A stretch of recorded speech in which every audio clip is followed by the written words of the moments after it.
Barcelona versus Atletico Madrid hasn't been short of drama this season, but this time it was the Blaugrana who were the beneficiaries of the late drama, as they ran out 4-2 winners after a flurry of late goals. For large portions of the match, the game played out how you'd expect. Atletico Madrid content to sit deep and frustrate, whilst Barcelona probed. And here's the thing, for a long while, Atleti's plan was coming off, limiting Barcelona to just 0.7 xg until the 72nd minute. Atleti were set up in their trademark 4-4-2, and though they would sporadically press high, the majority of the play took place in Atleti's half, as they fell into a 4-4-2 mid-block early on. And in the opening minutes, Barcelona looked like they had the perfect game plan to rip apart Atleti.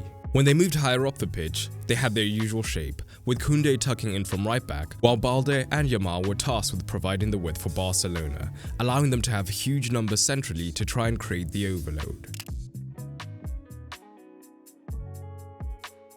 And what had the potential to be the difference maker was the interaction between Rafinha and Pedri's positioning. With Alvarez and Griezmann being quite deep and compact, if Pedri had remained in his pivot position, it would have been much easier for Atleti to cut out access to them, had he remained alongside Casado, as the forwards could have used their cover shadows. So instead we saw Pedri push high up as often as he could, to try and combine with Olmo and Rafinha to create an overload against Atleti's double pivot. But here's the thing, De Paul and Barrios could become quite man-oriented on Pedri and Olmo higher up. While initially, whenever Rafinha did move infield, Llorente would look to follow his man, and Barcelona began sniffing out how they could turn this into their advantage. This could be through the most direct route, as a central overload naturally meant that Balde would have the space, and that same overload through the middle could then be translated into men looking to flood the box. But Atleti wouldn't have minded this too much, backing their defense to be able to fend off these crosses for the most part. But what threatened to cause Atleti issues was the left side rotations from Barcelona. Pedri, rather than stick central, often began to drift wide, in fact often wider than Rafinha, and De Paul, man-oriented as always, would follow him, creating gaps in Atleti's desired compact shape that Olmo or the dropping Lewandowski could drop into.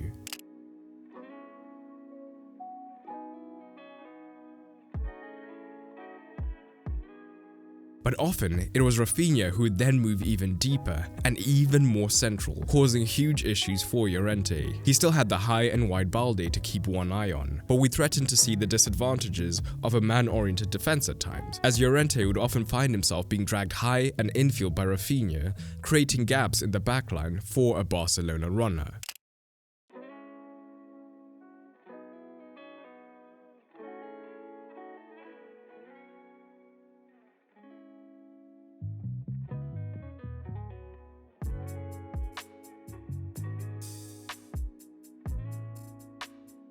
Atleti were incredibly quick to adapt, however, and this came in two phases, initially falling back into a 5-4-1, with Simeone moving to right wing back in the defensive stance, allowing Llorente to be tighter to Rafinha with less worry about Balde potentially being free out wide. And that 5-4-1 soon morphed into a 5-3-2 instead for Atleti, as the 3-2 shape gave them better protection of the central region, helping to funnel Barcelona into wider regions, whilst at the same time giving them the advantages of having both forwards remaining central and ready to hit on the counter. And this shape, the 5-3-2, brought Atleti a lot of defensive success throughout the 90, with Barcelona finding it difficult to get into the half spaces and zone 14 with any time on their hands despite the central overload. And another factor that almost decided the game either way was what happened when Barcelona lost the ball. Well, having a three-man rest defense and a central overload at the same time meant that Barcelona were aggressive in looking to counter-press whenever they did lose the ball, due to their ability to collapse around it. And this had huge advantages, leading to Barcelona's best chance of the first half.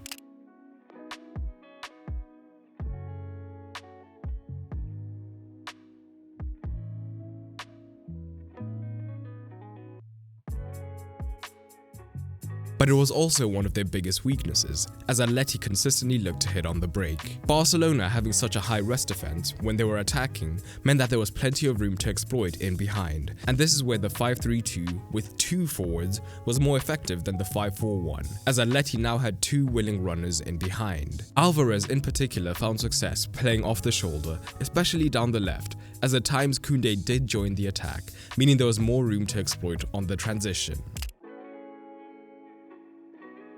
Barca were down at the break, but in the second half, Flick made changes that would eventually turn the tide. Barca's second half adjustments proved crucial in breaking down Atleti's increasingly stubborn low block. The introduction of Ferran Torres created a fundamental shift in their attacking personnel. Ferran moved out wide on the left-hand side, allowing Rafinha to move permanently into an attacking midfield position. And initially, having both Torres and Balde wide seemed redundant, as Atleti could cope with this quite easily. But the biggest thing the new personnel allowed for was Barcelona giving Yamal more support, as Rafinha from the central region could move out wide to support him much more easily. In the first half, the supporting role had been played by Koundé, as he looked to arrive late on the overlap or the underlap when Barca had controlled possession. But now, having the secondary threat, who was more direct, made Barcelona look a lot more dangerous. And this, of course, was paired with Ferran's more striker-like instinct when he moved early from the left-hand side to get an extra body in the box. This, of course, was best exemplified for the second goal, with Ferran Torres receiving out wide and then attacking the box. Rafinha, in proximity to Yamal, means they are able to create a 3 versus 2 out wide, as Koundé still provides the late overlap, meaning that Rafinha has the temporary room to find Torres. Overall, this was a huge result for Barcelona, and once again highlights the importance of moments in football, as for a long time it looked like Atleti had a perfectly executed game plan, only to be outdone by a combination of individual brilliance as well as strokes of luck. But what did you make of the match? Drop it down below. And a quick heads up, if you want to be part of the early release of my tactical analysis program, where I teach you tactical analysis from the ground up, the waitlist is open for 24 more hours. To register, all you have to do is click on the top link in the description.